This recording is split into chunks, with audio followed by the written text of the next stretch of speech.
Hello, hello, happy Thursday. Once again, always delighted to join you on Thursdays. As many know, this is my favorite day of the week.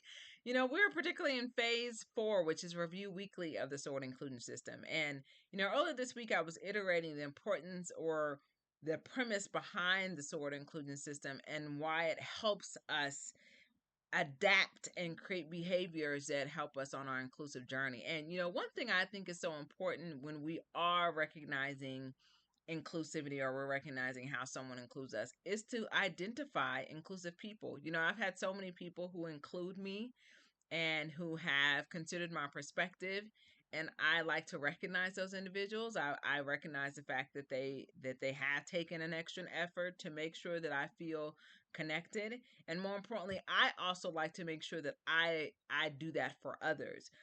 So I also love recognizing inclusive teams when teams have been really inclusive, and then when they've worked through some of the areas of opportunity that they may have. I think it's important with inclusion. It's not that we don't have conflict. We most definitely have conflict, but it's how we go about navigating that conflict. And then lastly, I love identifying inclusive organizations. And I think what's so important with inclusivity is that inclusion includes you too. So it includes anyone who is wanting to contribute and be of value and be of purpose and be of meaning. So I hope that you continue to have a delightful day, and I'll talk to you soon.